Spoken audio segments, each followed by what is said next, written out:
Vamos a retomar lo que habíamos llamado la línea histórica del análisis o de la manera de cómo habíamos visto desde las ciencias sociales a las organizaciones y cómo esa línea de tiempo, que se había iniciado hacia finales del siglo XIX y se había consolidado hacia principios del siglo XX, la habíamos llamado la primera de las escuelas que analizan integralmente lo que para ellos era el fenómeno organizacional, es decir, el conjunto de factores, ¿sí?, que definían, que intervenían para que una organización funcione de la manera más eficaz posible, ¿sí? Habíamos dicho que esa primera visión se llamaba Escuela Clásica de las Organizaciones y tenía básicamente dos exponentes principales. Uno era Taylor y otro era Fayol. Taylor era un ingeniero norteamericano, Fayol era un ingeniero en minas europeo, había nacido, esto como dato curioso, Fayol había nacido en Constantinopla. ¿Vieron cuando estudiábamos historia y se hablaba de Constantinopla, que hoy sería Estambul? Bueno, Taylor había nacido en Constantinopla y murió en Francia, creo. Pero bueno, los dos eran ingenieros y los dos van a ver a la organización como un elemento escindible en partes. Taylor va a hacer hincapié a la organización en el taller, a la organización manufacturera, y Fayol va a hacer hincapié en la organización administrativa de las empresas, en lo que, digamos, podríamos decir así, Taylor va a hacer hincapié en la división del trabajo manual, manufacturero, y Fayol va a hacer hincapié en la organización de las funciones de la administración de las organizaciones. La escuela clásica tiene también un componente vinculado con lo que llamamos burocracia, y es la participación de Max Weber, ¿sí? Burocracia vamos a hablar un poquito sobre el final de esta presentación. Entonces, la escuela clásica lo que va a hacer es tratar de darle eficiencia al desarrollo industrial de la época. ¿Cómo va a encontrar esa eficiencia? Con los principios de división del trabajo y de coordinación de esa división del trabajo, que va a implicar un fenómeno central hoy por hoy que se llama la especialización. ¿A qué llamamos especialización? Bueno, precisamente el hecho mismo de que el trabajador repitiese casi de manera mecánica una misma partecita de esa tarea es lo que va a convertir a ese trabajador en la mayor especialización posible. ¿Por qué? Porque de la especialización se deriva la eficacia, ¿sí? Entonces, estos dos autores parten de una concepción, si ustedes quieren llamarlo, de una ideología organizacional que tiene algunos puntos en común. La primera es el contexto del industrialismo, es decir, de un proceso de incremento en los ritmos y en la cantidad de productos, ¿sí? La máquina, el taller, la división del trabajo. El segundo punto en común que tienen es el de la motivación, ¿sí? Ambos autores van a coincidir que el impulso económico, el deseo económico, la satisfacción de la retribución económica es lo que mueve a las personas a participar de una organización. Y este dato, que hoy puede parecer frío, injusto, desalmado, ustedes lo tienen que entender en aquella época. Habíamos dicho, grandes centros urbanos que recibían mano de obra intensiva y la necesidad de obtener un salario, una paga mayor, hacía que el esfuerzo físico acompañase esa necesidad. Entonces, debemos entenderlo de esa perspectiva, digamos, ese fundamento de que la persona era, digamos, movida solamente por intereses económicos, lo que implica que si no había una retribución, si no había una paga, no había un trabajo de la persona, era, digamos, coherente con la época en la que se vivía, ¿sí? Eso tiene un fundamento, para aquellos que hayan cursado economía política como materia, eso tiene un fundamento en la teoría clásica de la economía, en Adam Smith, en David Ricardo, etc. Pero eso había sido el siglo anterior, pero ese es el fundamento. Otro valor que está por detrás, esperen que había 2 alumnos por entrar. Otro valor que está por detrás de toda la escuela clásica es el valor de lo que ellos llamaban planeación, o los libros traducen como planeación, que hoy se vincula con lo que para nosotros es la planificación. Eso es importante destacarlo. En realidad eso va a ser la base de lo que después se va a llamar análisis científico de la organización que tiene la teoría clásica. Todos los procesos de la organización, todos los aspectos de la organización debían ser previamente planeados, ¿sí? Pensados, configurados. Ese es un valor importante, ese es un valor importante que podríamos decir es la base del carácter científico que le da tanto Fayol, pero básicamente Taylor, al análisis de la escuela clásica de las organizaciones, que la planeación es un valor que forma parte tanto de la organización del trabajo en el taller como de la organización administrativa, ¿sí? De las funciones administrativas de la organización.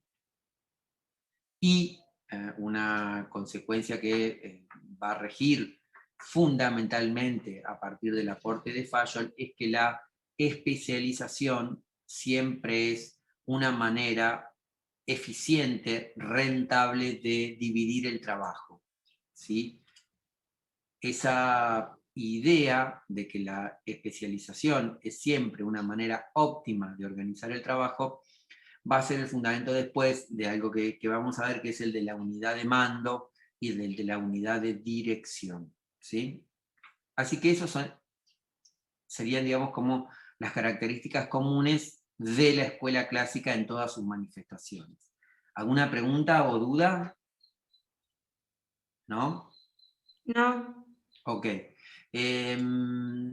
Los 2 principales exponentes de la escuela clásica son Frederick Taylor y Henry Fayol. Respecto a Taylor, ya hemos dicho algunas grandes líneas: norteamericano, industrialista, manufacturero, la división del trabajo como esquema básico de optimizar el rendimiento de las personas.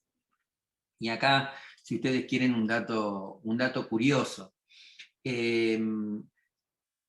más allá de coincidir ideológicamente o no, hay un libro de un economista muy conocido que se llama Juan Carlos de Pablo, que dice qué hay detrás de cada premio Nobel de Economía, ¿no? Como fundamentando que las grandes mentes de la economía orientaron la investigación de problemas económicos a partir de ciertas inquietudes personales, ¿sí? Bueno, en el caso de Taylor, uno podría decir, Taylor se especializa, lo dijimos, en la división del trabajo físico, manual, en los movimientos más pequeños posibles, de manera tal de optimizar el gasto de energía física. Bueno, Taylor era una persona flaca, débil, con problemas físicos, ¿sí? Entonces, fíjense cómo, no lo sabemos, pero uno podría decir cómo esa situación de... Esperen un segundito que ahí Lucía pregunta si estamos grabando la clase. Sí, Lucía, me figura grabando la clase. Sí, la veo grabando. Cómo ese problema físico tal vez tuvo que ver con lo que lo va a llevar a ser conocido, digamos, mundialmente. Puede ser, o tal vez no tiene necesariamente que ver. Bien, entonces, ok, Lucía. Entonces, esa idea de Taylor, el libro es de 1911, Los principios de la administración científica, y lo que va a decir es que toda organización del trabajo se tiene que estructurar en función a 4 principios básicos. la planeación, la preparación, el control y la ejecución. ¿Sí? Básicamente, esas acciones, si ustedes las llevan al texto de Mintzberg de la estructura de las organizaciones, la van a ver. Es decir, desde el ápice estratégico hasta el núcleo operativo, todas las áreas, ¿sí? Todas las áreas tienen o están atravesadas por alguna de esas acciones. Planear, preparar, ejecutar o controlar. Eso es como un común denominador de esa situación. ¿Por qué para Taylor son importantes estas funciones? Bien, porque permiten racionalizar, otorgarle un método científico, de ahí la idea de organización científica del trabajo, un método científico a la búsqueda de una mayor rentabilidad, de una mayor eficiencia en la organización. Es decir, para Taylor hay un método racional de producir industrialmente. Dividir el trabajo, especializar al trabajador en una determinada parte de ese trabajo y retribuirlo por la cantidad de unidades, de veces que repita esa producción. A eso se le va a llamar, en términos más modernos o con el correr de los años, la especialización y la estandarización. ¿Sí? Es decir, en la medida, esperen que hay en la medida en que yo me especializo en una determinada parte de la tarea, ¿sí? La suma de esos engranajes de división van a determinar una estandarización de los procesos productivos.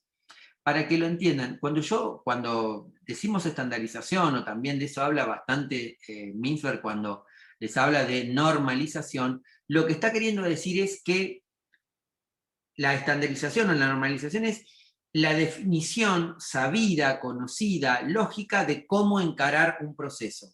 ¿Sí? Cuando yo hablo de que algo está normalizado, está estandarizado, lo que estoy queriendo decir es cualquiera de los que está participando sabe dónde arranca su trabajo y dónde termina su trabajo. ¿Sí? Si ustedes quieren, la contracara de la estandarización, de la normalización, desde una perspectiva marxista, sería la alienación. El solo ver una parte de un proceso. Para la escuela clásica, eso forma parte de una mejor preparación física o administrativa para ese trabajo.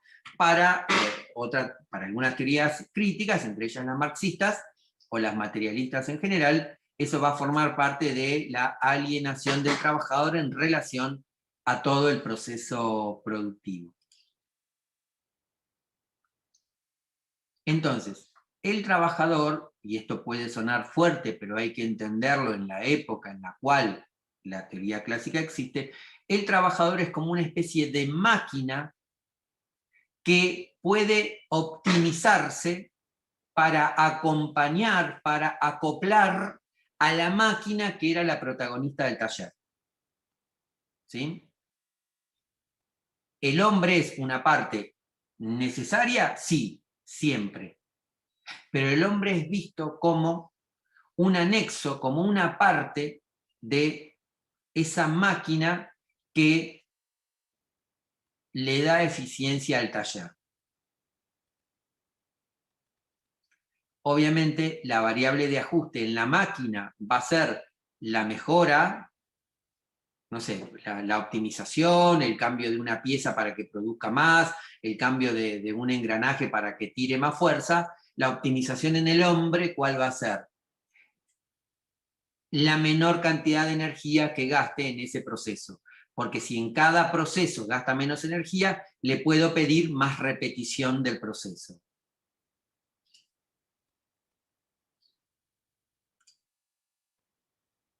¿Sí? ¿Se entiende eso? Suena un poco fuerte, suena un poco... pero hay que entenderlo en la época, ¿sí? Hay que entenderlo en la época en que eso se... Profe, sí. yo tengo, no sé si una duda, pero es más que nada por ahí una observación. En el texto de Mintzberg en estos días cuando estuve terminando el trabajo que mandó Ale, nada, estuve viendo que también por ahí en ese sentido se trataba más al individuo como el trabajador que viene, cumple su función y se va, y por ahí en el texto de Petit como que se lo ve del lado más psicosocial, se lo examina más en cuanto a personalidad y se lo trata, digamos, como una persona, por eso también se lo encasilla en grupos y se lo ve como algo primordial o importante para que el individuo no sea solamente una, una persona ahí que sin vida que va a trabajar y se va a su casa.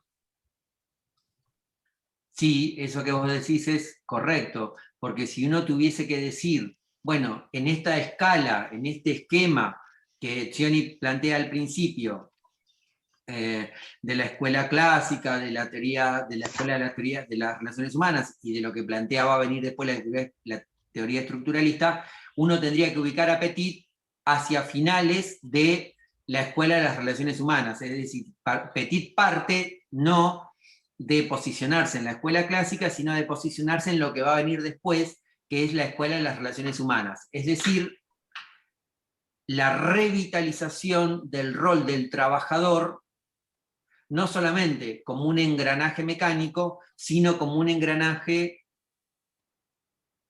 psicoparticipativo.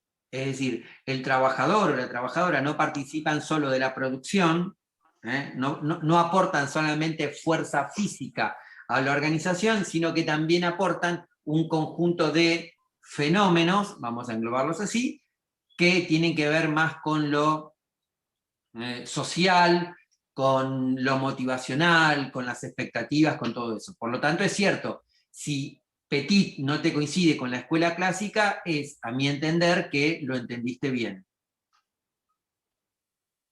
Esa era la trampa de la pregunta. Gracias. Claro, por eso me puse a relacionarlo por ahí, o sea, escuchándolo a Marcelo dar el teórico, me acordé de la pregunta esa justamente. La pregunta tenía justamente la intención de que ustedes confrontaran dos visiones distintas respecto a un concepto de organización, aunque sabemos que después Mintzberg desarrolló, digamos, ese es un texto acotado a una descripción, si se quiere, sencilla de lo que es una organización, aunque sabemos que después Mintzberg trabajó y amplió ciertas ideas.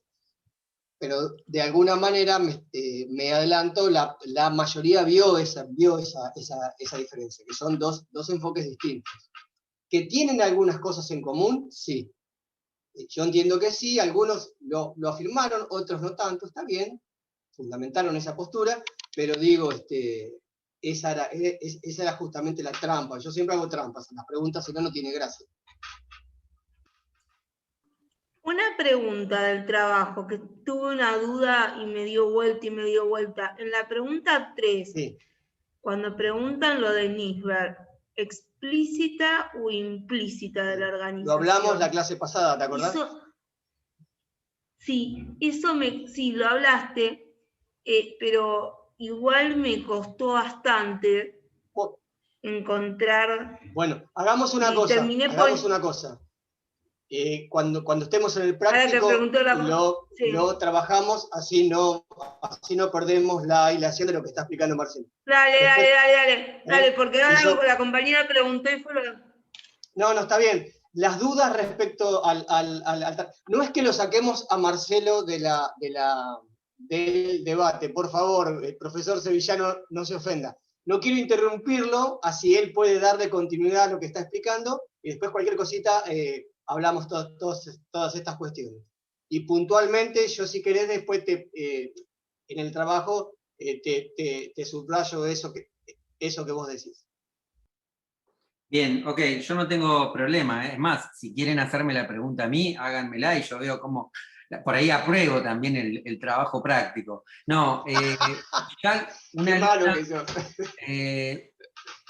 Pregunta, ¿dónde está el trabajo? ¿En el aula web? No, lo mandaste por correo, Ale, me parece, el trabajo. Yo lo mandé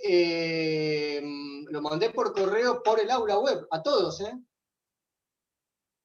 Bueno, y Alma también. Si ella está en el aula web, lo recibió porque se lo mandé a todos. Bueno, después véanlo eso. Entonces, la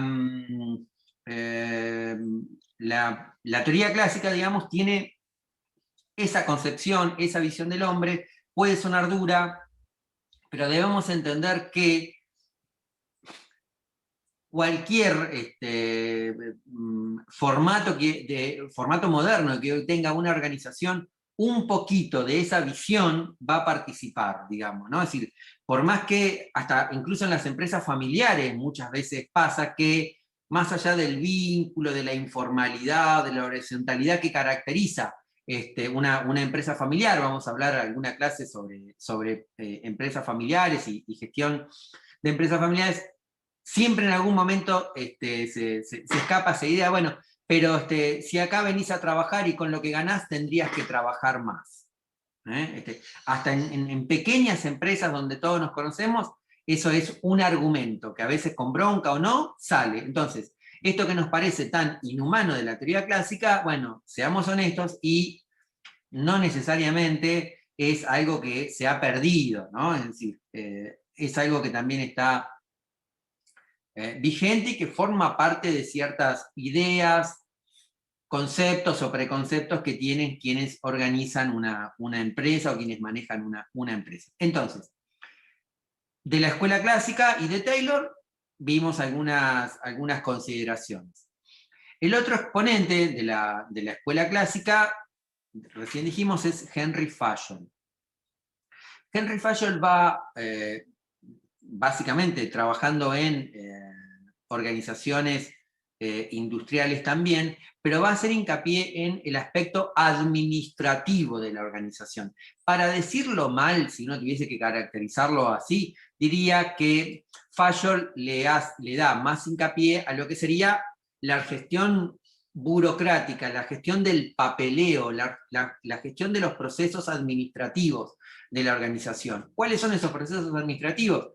La comercialización, la compra de insumos, la venta, la seguridad, ¿sí? A esos aspectos le da hincapié Fayol, una especie de división de trabajo entre ellos, sin estar al tanto uno de la obra del otro, pero fue como una especie de división del trabajo que generó la escuela clásica.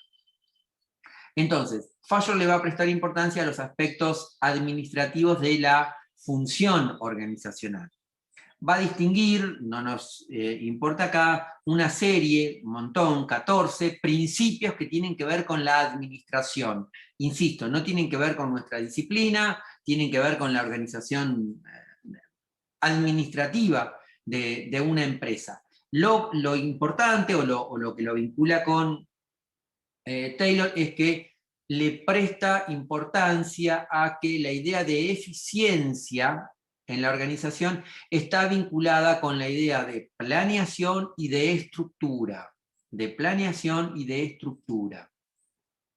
Nosotros ya dijimos, ahí lo encontró Sherman, nosotros ya dijimos que la idea de planeación va a ser una constante que va a aparecer en todas las escuelas, en algunas va a quedar un poco más atrás, básicamente en la teoría de las relaciones humanas. La idea de la teoría de las relaciones humanas, lo adelanto, de que el hombre participa no solo como una pieza física del trabajo, que el hombre participe va a hacer que muchas cosas no se puedan planear. Uno no sabe cómo va a reaccionar la persona humana. Entonces, la planeación a partir de la escuela clásica es un elemento siempre presente, parece que queda menos importante en la escuela de la teoría de las relaciones humanas, va a reaparecer en la escuela estructuralista y después se va a ir transformando en las distintas escuelas que van a aparecer, en algunas con mayor medida, en otras con menos, pero siempre la idea de la planificación de los procesos organizacionales va a estar presente. ¿Por qué? Porque lo hemos adelantado ya en alguna charla, la planeación da previsibilidad. Y la previsibilidad es un valor positivo en la gestión de las organizaciones. ¿Sí? Es más, cuando ustedes veamos cambio y ustedes vayan siendo consultores o siendo parte de una organización y le digan al CEO, al gerente general, mira, vengo con la idea de cambiar esto, y acá tengo esta carpetita con todos los pasos, lo que te va a decir, che, pero no vamos a tener ninguna sorpresa. O sea, lo que te está queriendo decir es, ¿vos previste qué incertidumbres puede crear esto? Es decir, con distintos conceptos, modernamente hay fenómenos antiguos que se llaman de otra manera, pero con distintos conceptos la idea de la previsibilidad es un valor que está presente en la gestión de las organizaciones. Bien, entonces, la estructura es un elemento de la eficiencia. ¿Por qué? Porque permite definir procesos, otorgar cierta idea de orden en la situación. Fayol va a hablar de el gerenciamiento de las áreas administrativas, entendiendo como gerenciamiento la optimización de recursos. Por ahora esa es la idea que tengamos de gerenciamiento, la optimización de recursos. Ya vamos a ver más adelante, y Misber algo de eso plantea, que el gerenciamiento tendría que ver con el desarrollo de estrategias de la organización. El gerenciamiento, el ápice estratégico, debería tener capacidades para desarrollar estrategias respecto al futuro de la organización. Por ahora, para Fayol, el gerenciamiento es la mejor manera de administrar los procesos administrativos de la organización. ¿Se entendió eso que dije del ápice estratégico y el desarrollo de estrategias? No quiero confundir, pero esa diferencia, digamos, es interesante. ¿Podrías repetirlo, profe? Porque se me trabó y me perdí un poco.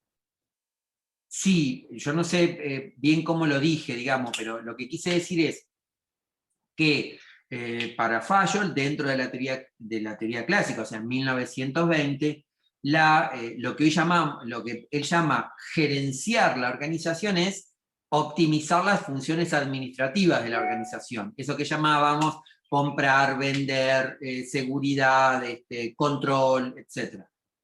Hoy por hoy, de la mano de Misber, ustedes deberían tratar de pensar o de asociar a la idea de gerenciamiento la idea de que para Misber y las teorías modernas de la gestión de la organización, el ápice estratégico, el CEO, como quieran llamarlo, cuando decimos que el ápice estratégico o el CEO son los que gerencian la organización, le estamos asignando una función de que gerenciar es construir, desarrollar estrategias para mejorar el posicionamiento de la organización. No solamente con administrar lo cotidiano, con administrar bien lo cotidiano, eso podría ser lo que para Fayol era gerenciar, sino que hoy cuando hablamos de gerenciamiento, en términos de organización, estamos hablando de, obviamente, administrar bien lo cotidiano, pero al mismo tiempo pensar estrategias para mejorar el posicionamiento de la organización en el mercado, en la competencia, etc. ¿Sí? Es decir, hay una diferencia cualitativa entre lo que llamábamos en la escuela clásica gerenciar, administrar lo que tenemos, y lo que hoy podríamos llamar gerenciar, que es administrar lo que tenemos, más pensar cómo podemos mejorar la posición relativa de nuestra organización. Perfecto, gracias. Bien. Entonces, Fayol va a introducir dos ideas importantes, o las va a explicar de manera más detallada que lo que había hecho Taylor, que son la unidad de mando y la unidad de responsabilidad. ¿Qué es la unidad de mando? Algo que hoy tomamos como natural en las organizaciones, pero que en aquel momento costó entenderlo. La unidad de mando es que yo, como parte de la organización, obedezco a alguien y solo a alguien, y mando a alguien y solo a alguien. Ese alguien no es una persona necesariamente, es un área, es una definición de la organización. Pero la unidad de mando es muy clara y muy necesaria para definir responsabilidades. En la medida en que yo sé a quién obedezco y a quién mando, es muy fácil advertir dónde se rompió la instrucción, dónde se hizo mal lo que se ordenó. Quedó más o menos claro esto que estábamos diciendo al final de lo que era la unidad de mando y la unidad de responsabilidad, porque me dio la sensación de que lo dije medio rápido para que no se corte, y tal vez fui un poco impreciso. La idea que plantea Taylor, que va a ser suya toda la organización clásica y que después se va a mantener como parte de los principios básicos de cualquier esquema de organización del trabajo, es que la organización requiere en la división de tareas la unidad de mando, es decir, que una persona en la organización obedezca solo a una persona y mande a una persona. Cuando digo persona no me refiero individualmente. El jefe de un taller va a mandar a todos los trabajadores de ese taller. A lo que me quiero referir es a una persona en el sentido de a una determinada tarea, ¿sí? A un determinado conjunto de personas que hacen una determinada tarea. Entonces, esa unidad de mando, de recibo órdenes solo de uno y mando a uno, insisto, ese uno pueden ser varios, por ejemplo, cuando hablamos de un taller o de una oficina, va a permitir, esa unidad de mando va a permitir definir otra, digamos, la unidad de mando es la cara de una moneda y la contracara es la unidad de responsabilidad. Es decir, quién queda, quién de los trabajadores queda como vinculado al cumplimiento debido o al incumplimiento de esa tarea. Digamos, para hacerlo más fácil, porque lo dije medio complicado. ¿Quién es responsable de si las cosas se hacen bien o las cosas se hacen mal?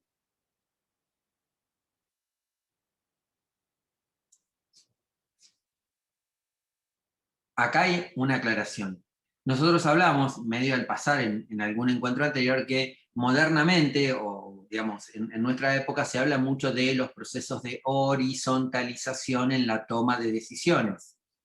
¿A qué llamábamos proceso de horizontalización en la toma de decisiones?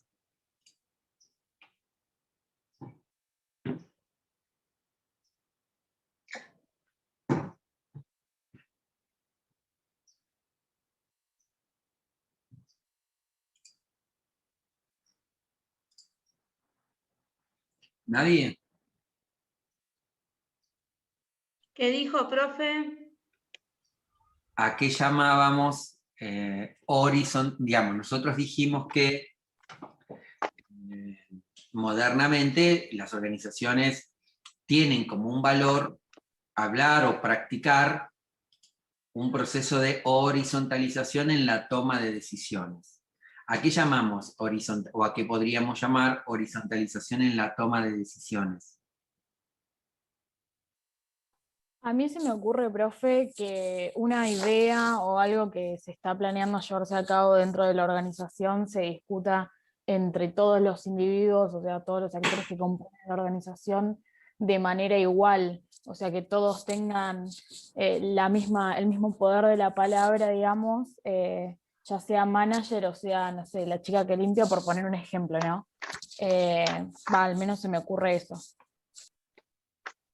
Uh-huh.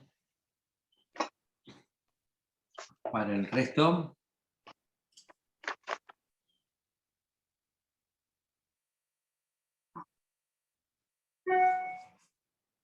¿Puede ser que todos tomen la misma decisión, que la decisión no sea de uno solo dentro de la organización, sea un partido político, sea una empresa? Sí, sí, es válido. Nahuel, una consulta. ¿A qué llamas la amenaza de poder?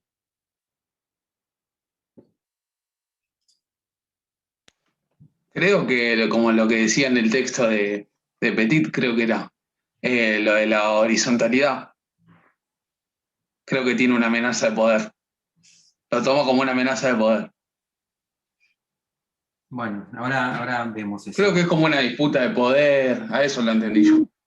Ok. Igual, profe, la horizontalización no sería que todos los actores dentro de la organización, digamos, estén en una misma línea de poder opinar y aportar sus ideas, porque si no sería una jerarquización, no sé cómo se dice, perdón, Jerarquización. para hacer una amenaza de poder, a eso voy. Al menos es lo que se me ocurre a mí. Ok. A ver, interesante. Tratando de hacerlo un poco gráfico.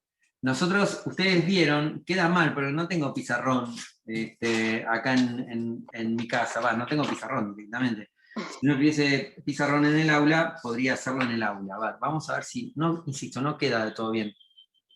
Daniela pregunta, ¿cómo fue la pregunta? ¿A qué llamamos horizontalización en el proceso de toma de decisiones? Esa fue un poco el interrogante. Con las disculpas del caso, piensen que este es un pizarrón de esos que escriben desde la computadora, onda las universidades como la gente. Para Minsberg, aquí está el ápice estratégico, en la punta de la organización. Y aquí abajo está el núcleo operativo, es decir, el conjunto de trabajadores que las instrucciones que bajan desde el ápice estratégico se terminan materializando. ¿Sí? La horizontalización en el proceso de toma de decisiones sería decir que la diferencia entre esto y esto se reduce a esto. Es decir, se horizontaliza la posibilidad de participar en una decisión. El que está más arriba baja y el que está más abajo sube, por así decirlo. Entonces, la horizontalización en los procesos de toma de decisiones es que, más allá de las diferencias jerárquicas, todos nos acercamos a poder opinar, en principio, con el mismo valor. O sea, que la opinión de alguien que técnicamente está debajo en la estructura, valdría lo mismo que la opinión de alguien que está en el ápice estratégico. Por eso, horizontalización, porque acercamos, el que está arriba lo bajamos y el que está abajo lo subimos, y ahí convergen. Entonces, la horizontalización en la toma de decisiones es un valor en la gestión de las organizaciones, es un valor en la gestión de las organizaciones. Dicho de otra manera, en esta organización le damos importancia hasta la última opinión, frase que tienen todos los gerentes. No, acá le damos importancia, hasta el último puede opinar, lo cual ya implica un preconcepto, quién está primero y quién está último, ¿no? Pero acá le damos importancia hasta lo que opine el último. Entonces, en los procesos de toma de decisión, lo que se debate es la decisión que se va a tomar. Pero cuando la tenemos que materializar, cuando la organización la tiene que llevar a la práctica, se vuelve al principio de unidad de mando. Alguien da la instrucción, alguien hace esa decisión que se tomó. Dicho de otra manera, en la gestión material, siempre caemos en el principio clásico de alguien da la instrucción, alguien la tiene que ejecutar materialmente. ¿Sí? Es decir, el proceso de toma de decisiones es un valor de la gestión, pero cuando democráticamente tomamos una decisión y hay que llevarla a cabo, es como que volvemos a la escuela clásica, más clásica imposible, de alguien manda, alguien hace materialmente. ¿Se entendió, Ale, o fue muy complicado? No, a mí me pareció muy interesante lo que estabas explicando, y estaba pensando justamente en las experiencias que hay hoy en día en organizaciones que son, como se llama ahora, más transversales, más democráticas, por definirlas de alguna manera. Esto último que vos decías se repite constantemente. Es decir, llegamos a un acuerdo, bueno, esto se va a hacer así, pero en el momento en que eso hay que materializarlo, alguien tiene que dar como el visto bueno, como que tiene que hacerse responsable, bueno, sí, se hace, y alguien tiene que hacerlo. Es todo un proceso bastante complejo, si se quiere. Pero no, a mí me resultó muy clara la explicación. Alejandra, ¿vos querías decir algo? Alejandra. Porque vi que se había prendido tu... No, para nada. Ah, bien. No, me pareció muy interesante esto. Bien, bueno, ok. Entonces, haciendo como un punteo del texto de Zioni que les dimos, ustedes van a encontrar en la primera parte como una breve caracterización de la escuela clásica, de la escuela de las relaciones humanas y la escuela estructuralista. ¿Sí? Esa caracterización, ese resumen es bastante interesante porque en pocas líneas, digamos, da una pincelada de lo que es cada una de esas escuelas. Después el texto empieza a desarrollar la teoría clásica de las motivaciones. Es la teoría clásica, ¿sí?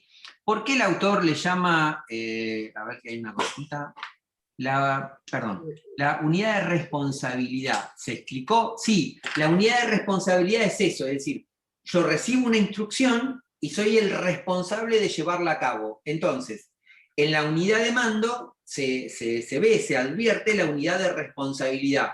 El responsable de esa ejecución material es esa oficina, ese área, ese sector del taller, esa persona.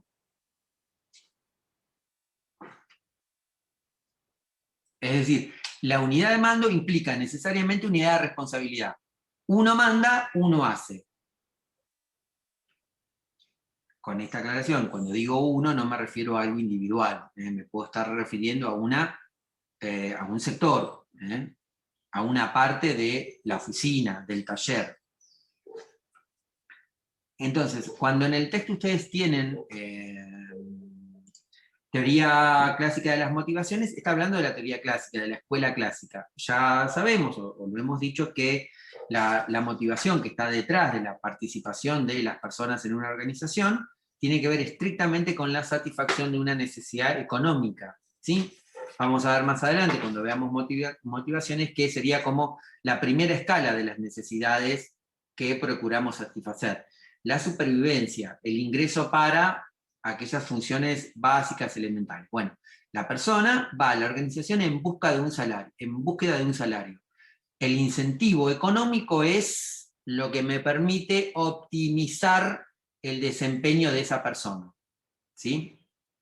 No hay otra motivación que no sea la obtención de un recurso monetario. De ahí viene la idea del trabajo a destajo. Más trabajo, más me pagan. ¿Qué implica eso? Menos trabajo, menos me pagan. Después en el texto, ustedes van a ver que cuando habla de Taylor, habla de principios, de la finalidad del trabajo, del proceso en particular, del tipo de clientela y del área geográfica. Detalles, lectura, interesante, válido, pero a nuestra disciplina, ahora vamos a hablar un poco de comunicación, a nuestra disciplina eso no es central. Y después, no sé qué les dirá Alejandro, pero yo, todos esos puntos de contabilidad, de pericia y economía, de establecimiento del nivel de conflicto, por ahora los leería, pero no me haría, digamos, como un gran lío con esas cosas, sino más vale con la parte introductoria de ese capítulo. Vamos a volver más adelante con esos temas, pero vamos a volver cuando hayamos visto más escuelas para poder comparar o debatir o discutir más entretenidamente, porque creo que es más lindo discutir cuando uno se enoja y se insulta y todas esas cosas, que no solamente ahora con Taylor y Fayol, que son muy pacíficos entre sí. ¿Cómo es la comunicación en una organización clásica?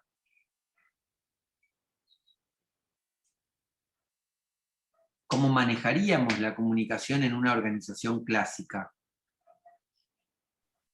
De manera jerárquica, de arriba, de la posición de más jerarquía hacia la de menos.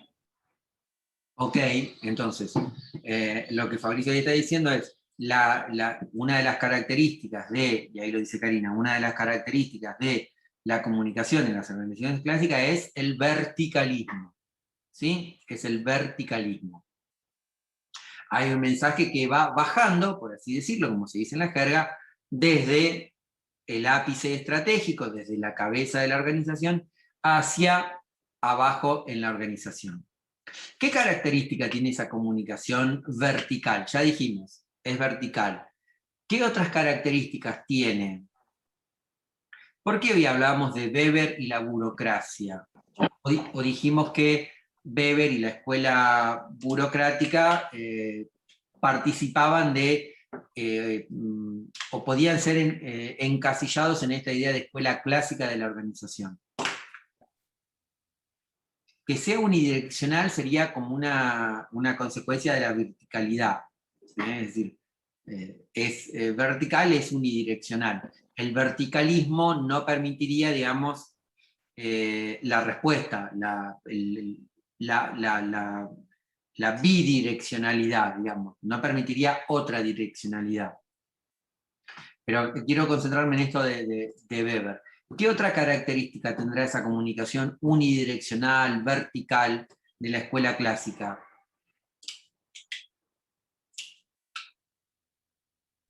Y que justamente va a estar sujeta a esa burocracia que vos decís, por el tema de que son todos procesos que están totalmente normalizados, regularizados, es decir, uno tiene que mover una pieza para la derecha y no para la izquierda, digamos, es como que está todo, digamos, pautado, como el obrero en este caso tiene que manipular esas piezas de esa gran parte que es esa producción, que además no se entera de cómo funciona, sino simplemente de esa especialización que tiene, nada más que eso. ¿Y cómo me entero yo que tengo que mover para la derecha y no para la izquierda? Y en ese momento por las instrucciones que me dan los supervisores de área, o sea, es un sistema que está totalmente dividido, o sea, es sectorizado, o sea, son por nichos, nada más que eso, o sea, tenemos un supervisor que no solamente nos dice cómo hacerlo, sino que además nos controla en que sea efectivamente realizado de esa forma y no de otra. Bien, te subo la apuesta. ¿Cómo ese supervisor sabe que me tiene que decir a mí una cosa y le tiene que decir a mi compañero otra cosa? Y porque ese supervisor también está normalizado en lo que hace, digamos, esa misma división del trabajo se da dentro de esas áreas y dentro de los controladores. Bien.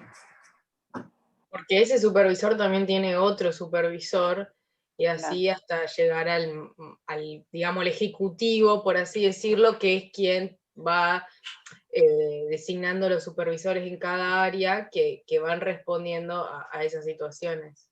Bien, eso es válido. Pero ahí Laura dice en el chat escrito, mediante reglas. ¿Sí? Yo entiendo que lo que Laura quiere decir es mediante instrucciones, mediante órdenes.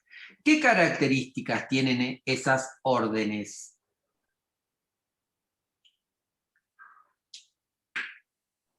No, implícito no. Para la escuela clásica está todo explícito.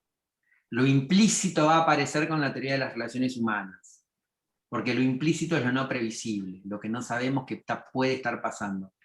Pero concentrémonos. Las reglas. Reglas nos deriva a reglamento. Están escritas, normalizadas, dice. Ahí está. Quien dijo escritas era la palabra que estábamos buscando. ¿Vieron? 10 minutos de no saber cómo preguntar para que ustedes respondan que está escrito. La comunicación de la escuela clásica es unidireccional, vertical, explícita y escrita. Escrita. Se hace lo que está escrito. Lo que no está escrito no se hace. Sí, todo está reglamentado antes, sí, por eso es previsible. Porque yo reglamento antes de que pase. Entonces, la comunicación de la escuela clásica es una comunicación escrita. Vale lo que se escribe.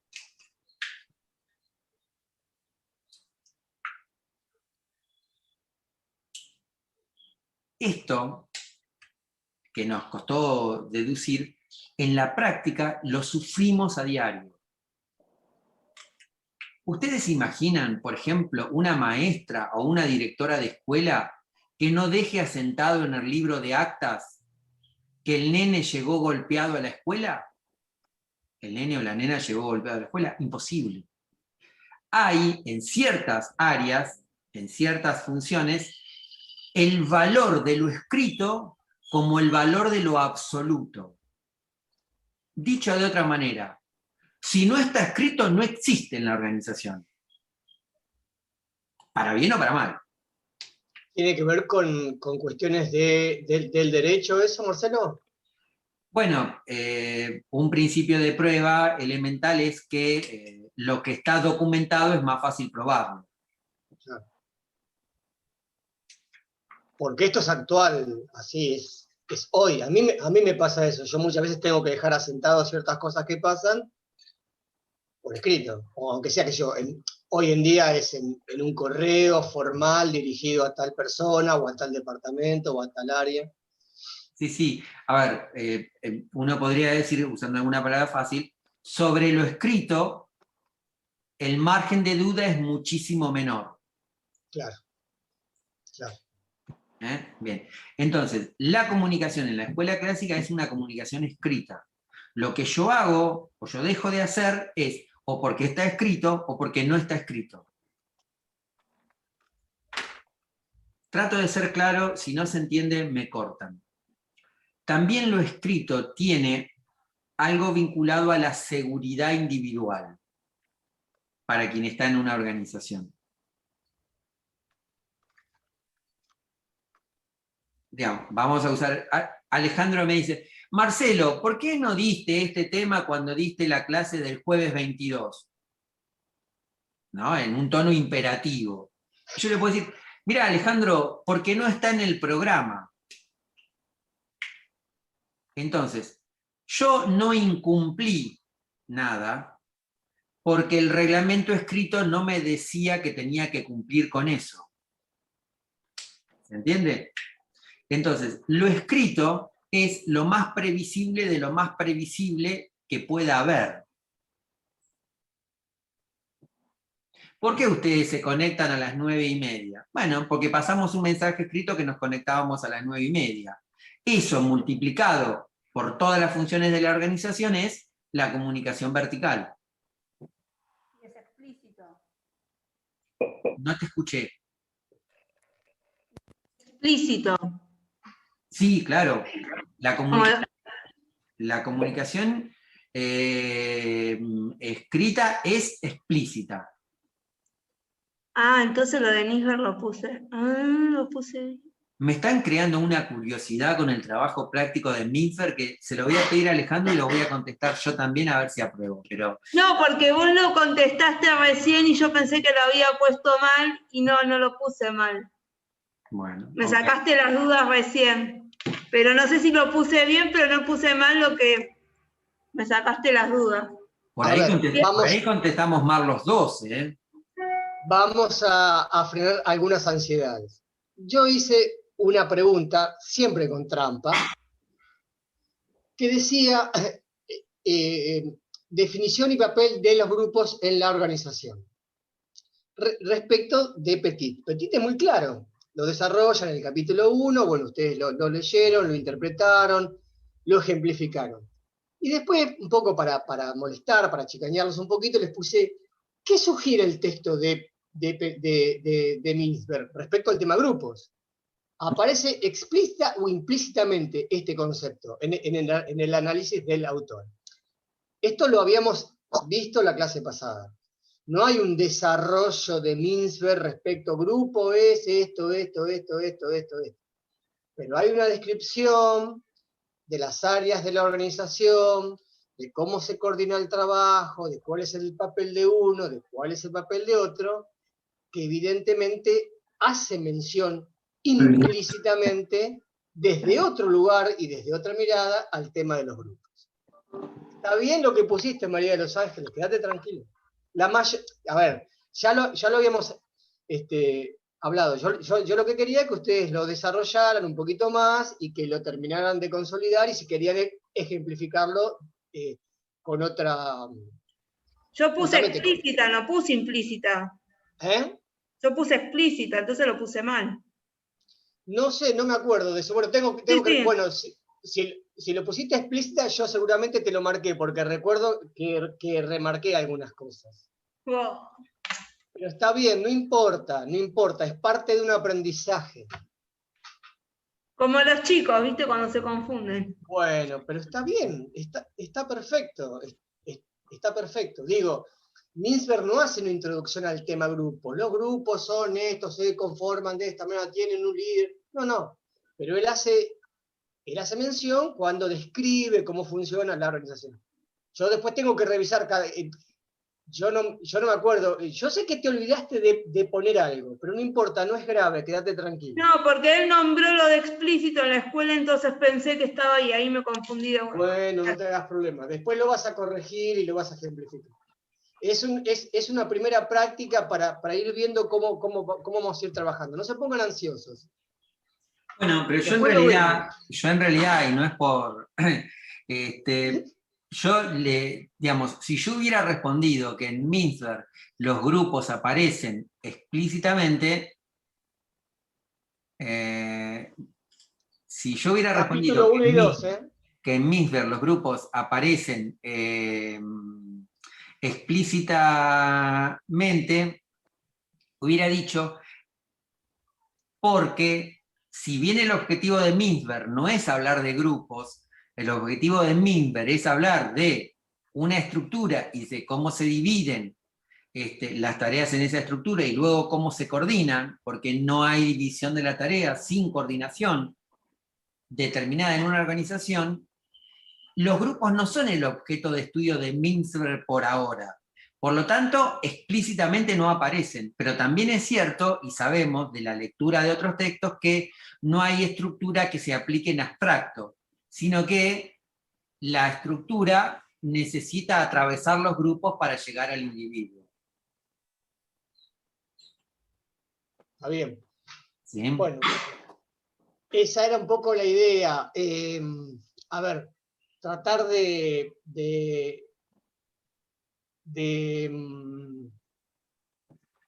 decirles que hay conceptos que en algunos autores aparecen explícitamente desarrollados y que hay otros que los sugieren. Es un poco esto de que hacemos luego de analizar una situación y decir, bueno, ¿cuáles son los problemas que nosotros vemos explícitamente puntualizados en esa situación? ¿Y cuáles son los que implícitamente podemos deducir? Pero como era el primer trabajo, bueno, se los tiré así un poquito para hacerles una trampita, pero yo después les hago la devolución y está bueno que lo podamos hablar porque así nos sirve para otros análisis teóricos que vamos a hacer. Muy ansiosos, muy ansiosos. Está bien. Es un buen síntoma. La ansiedad quiere decir que tienen ganas de trabajar. Perdón, estaba en silencio, sí. O que les interesa más el práctico que no el teórico. No. No hagamos una competencia interna públicamente. Bueno, entonces... No creo. Esto es más o menos lo que podríamos definir como características de la primera escuela, que es la escuela clásica, que ya dijimos es una escuela de hace muchos años, podríamos decir de más de un siglo, pero que participa en algunos de sus elementos de cualquier diseño organizacional que pensemos. Hoy no podríamos pensar en una organización estrictamente o solamente horizontal, digamos. Tenemos que definir responsabilidades, tenemos que definir mandos, tenemos que definir un mecanismo de motivación, de incentivos. Es decir, ¿para qué nos sirve esta idea de la escuela clásica? Bueno, para ver cómo ciertos aspectos en aquel momento muy agudos, muy focalizados, muy verticalistas, no podemos no tenerlos en cuenta en el momento de analizar la organización en la que trabajemos o de organizar la organización en que nos pidan un trabajo de consultoría, un trabajo de cambio, un trabajo de intervención institucional, como a veces se llama. Entonces, la comunicación es verticalista, unidireccional, escrita, es una comunicación clara, ¿sí?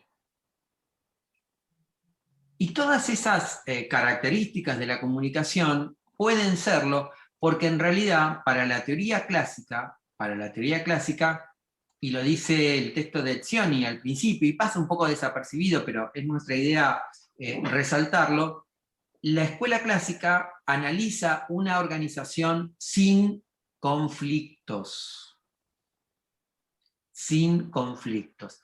¿Por qué es posible una organización sin conflictos prácticamente? Bueno, un poco por la época, el poder, el mando, las diferencias de estratificación social, y otro poco por la necesidad, habíamos dicho, de esos grandes centros urbanos de hacerse de un ingreso, de un salario, y por lo tanto de dejar atrás, de no hacer explícitos por ahora, ciertas cuestiones que van a ir apareciendo con el tiempo, cierto hartazgo, cierto cansancio, cierto malestar, un término bastante moderno, cierto malestar con esa forma de mandar, de ejercer el poder en las organizaciones. Calculo que no habría sindicatos en la época de la escuela clásica. No, los sindicatos tal cual los conocemos ahora, no. Existían en Europa y también en Estados Unidos lo que podríamos llamar agrupamientos de trabajadores, pero digamos, la defensa de los intereses era muy, muy pequeña y de ninguna manera tenían el poder de acción o de contrarrestar el poder empresarial como uno podría entender ahora dentro de lo que podríamos llamar el modelo sindical. Una aclaración, no en todos los sistemas económicos, no en todos los países, el sindicalismo actúa, se estructura como lo es, por ejemplo, en países como el nuestro, en los cuales la sindicalización tiene dos grandes características. Es única, es decir, no puede haber dos sindicatos para un mismo tipo de trabajo, y además es alta. Es decir, en nuestro país, de la economía formal de los trabajadores registrados, la mitad está sindicalizado, en otros países ese porcentaje llega al 20%, y además en nuestro país, si yo soy empleado de una farmacia, tengo un gremio, tenga esa farmacia en Salta o tenga esa farmacia en Lomas de Zamora. Eso en otros países no es así. Hay distintos gremios que compiten por afiliar trabajadores. Pero sí, efectivamente, de ninguna manera los sindicatos existían tal cual los podamos pensar hoy. Entonces, esa falta de conflictividad va a facilitar... Si hiciste alguna pregunta, Jason, no te entendí. No, tenía más que nada una más lo que mencionaste recientemente, eso es. Ok. Bien, entonces, esa comunicación, estábamos en eso, esa comunicación, a veces me voy por las ramas, sepan disculpar, esa comunicación vertical, unidireccional, escrita, clara, precisa, que contenía una orden, que contenía una instrucción, es la comunicación que va a aparecer con la escuela clásica, que se va a mantener en las distintas escuelas, en las distintas formas de diseño organizacional que pensemos, pero que en aquel momento era, digamos, la primera, la resistente. ¿Por qué escrita? Porque da garantías de funcionamiento del proceso, que va a ser un poco la constante que introduce el análisis de Weber y de la burocracia como forma de organizar principalmente la función estatal, pero que se va a trasladar también a la organización privada, ¿sí? Esa comunicación es importante, es una comunicación formal, no admite lo que vamos a ver más adelante, podría entenderse como feedback, como posibilidad de responder, sino que la respuesta a esa comunicación es una respuesta mecánica, el hacer una tarea. Con esto estaríamos como cerrando escuela clásica. Ale, ¿te parece bien? ¿Querés que hagamos hincapié en otra cosa?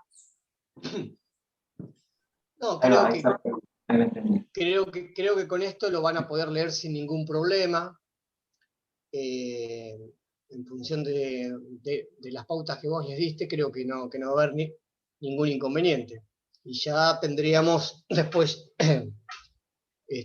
un panorama mucho más interesante. Tendremos una idea de organización de Petit, de Mintzberg, este primer enfoque histórico, y ya después, bueno, vemos qué vamos incorporando que tenga que ver con la comunicación para que la cosa sea bien llevadera, por así decirlo. No, creo que está bien. Bien. Creo que está bien. En este esquema de la escuela clásica, el instrumento de comunicación va a ser el memo, la pauta de trabajo. En muchas empresas todavía se habla del memorándum. ¿Qué dice el memorándum?